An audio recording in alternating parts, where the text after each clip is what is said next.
The Joe Rogan Experience. Who makes sense to you? Does Bernie make sense? Bernie is my guy. Bernie's my guy through and through, and I'll tell you why. Because A, we need Medicare for all. We need to abolish student debt, and that shit, you just tax Wall Street gambling, done.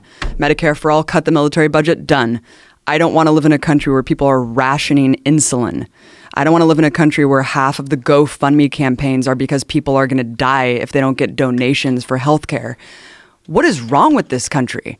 But back to Bernie, I mean, you look at the last 30 years of political advocacy, this is a guy who's been saying the same thing for 30 straight years, no matter if it's veterans' rights, about Gulf War syndrome, about just a political revolution is needed. I mean, he's been talking about that since he won the Senate seat initially. And you can't really say the same thing about any other candidate. And I do like what Tulsi Gabbard is saying, and I do like some of the things Elizabeth Warren's saying, but it seems like she's just making it up on the fly and adopting kind of Bernie-light policies. And I think this is all a strategy to siphon all the delegates away from Bernie, because we already know this third way corporate Wall Street funded organization that's like corporate Democrats have said they want anyone but Bernie. Bernie is the biggest threat to the establishment by far. Did you see when Charlemagne called Elizabeth Warren the original Rachel Dolezal? Oh my God. To her face? See, she doesn't have a chance. Not with she doesn't that. have a chance with Yeah. the Trump shit. No, all she's Trump gonna has get to chewed say is up. Pocahontas over and over again, and What's she's hilarious toast. to me is they say Pocahontas is racist. It's a fucking Disney movie. How can Pocahontas be racist? Elizabeth How is it Warren fucked racist? up. She really, really screwed up. That's a big fuck up. It's a really and then big screw up. wound up getting the DNA test.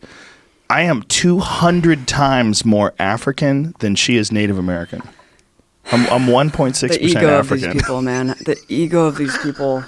It's like she's just so upset that Trump. Yeah, I mean, It's so nuts that she went and got jobs saying she was Native American. I mean, yeah, it's one thing to say I have Native American blood. It's another thing, and I don't know how much ancestry, Native American ancestry she has, but I do know that she was, that was on like her Harvard Yeah. bio and all this stuff, and it's just like, what is going on? Well, Jamie What did the is same going scam. on? Jamie's talked about it.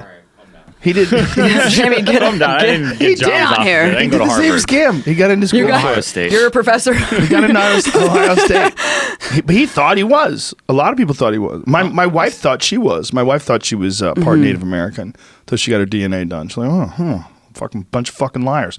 You know Elizabeth what? Warren's more Native American than your wife. That was a thing. I think my wife's still more Native American. She's a little bit.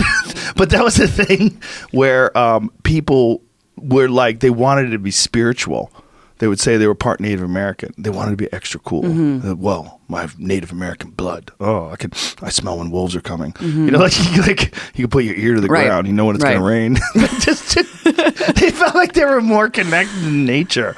It's like some weird thing I remember in high school. Like when kids wanted to be cool, they would say they were part Native American. You're like, oh, wow. Well, the Native American community came out after she got the DNA test, and they said, this does not make you native. Native is much more than like whatever percentage of your blood. I mean, Native is it's a way of life. Right. It's a culture. You have to grow up in it. And Yeah. it was really kind of gross. That whole thing was just bizarre. What was gross is even after the testing, she was trying to use that as proof that she was correct. And then people who analyze the data like, are you fucking crazy? Yeah. You know how small this percentage is? This is an insanely small percentage. But she was saying that Trump needed to give her $1 million because of the fact that she did take the test. Like, it was insulting to the Native community. It was embarrassing all around. And it was also just weird that she even did it at the behest of Trump. Like, why did you do that? He got you. He got you. But she had to do it because he kept saying it over and over and over Right. again. I feel like she's a politician. And I say that in the most unflattering of terms. I feel like she's one of those people that just says what needs to be said in order to get elected. Exactly. That's what it seems like. Where I don't get that impression from Tulsi at all. I don't feel like that's who she is. I feel like she's a veteran who did 2 tours in the Middle East and who's a congresswoman from Hawaii who really wants to do good. I mean, I really do think that and she doesn't take any corporate money, none. She wants this job because she thinks she can do a better job than what has been done before and the other people that are running for it. I really believe her. I mean, she makes sense to me. What do you think about Bernie? I like a lot of things Bernie says. You know what I think is interesting now that people are mad at him that he's rich. Right. That he made a lot of money off his book. And he said, you go write your own book.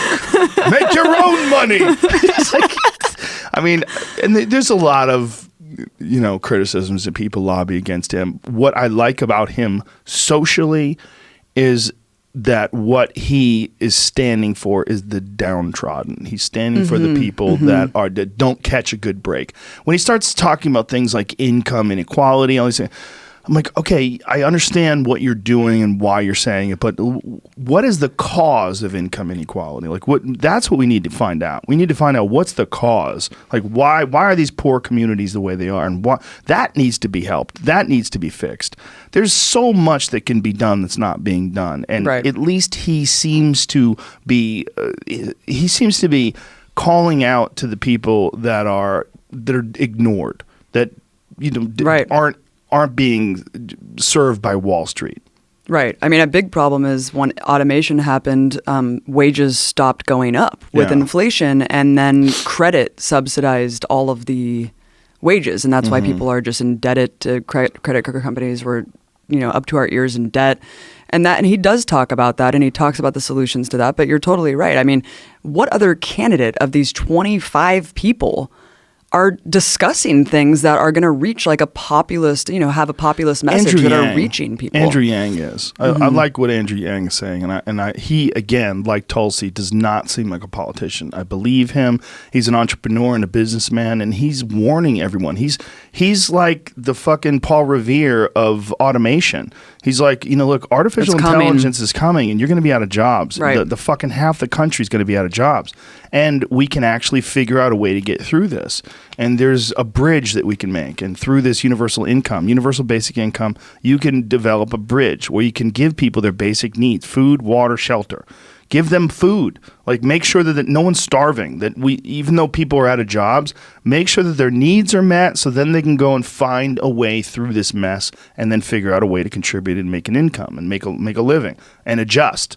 But to have nothing, like what is that? Like, you can't just have people out of work because of automation. And people go back to the industrial age. Well, hey, that happened during this and that. And yeah, okay, it did. But it didn't work out well for all those fucking people that lost those jobs back then. We shouldn't have to go through that massive chaotic situation again. If there's a way to engineer a better way through it. I don't know if universal basic income works.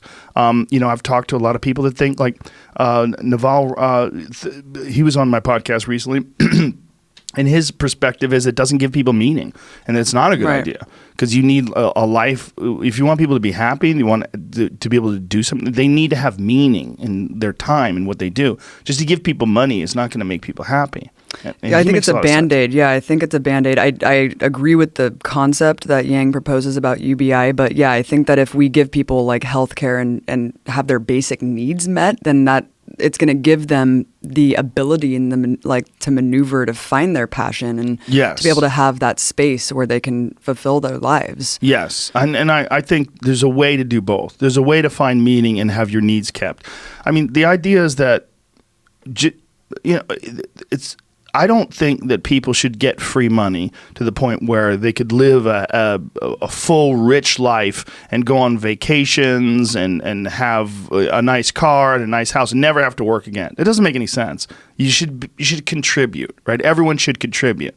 But if you're in a job that's going to be completely annihilated by automation and artificial intelligence, it makes sense that as a community, as a culture, we should figure out a way to give people money so that they can have a place to live and food, and then try to come up with and sort of engineer some sort of a program to help people find new ways of income, new ways of making a living. I don't know what that would be. And when I talked to Tulsi about that, she didn't know what that would be either. This idea of trying to promote new jobs. People say that we're gonna create new jobs. Like, I hate that expression. Like, what does that mean? If there's not a job, how are you going to create a new job? Well, look at our infrastructure.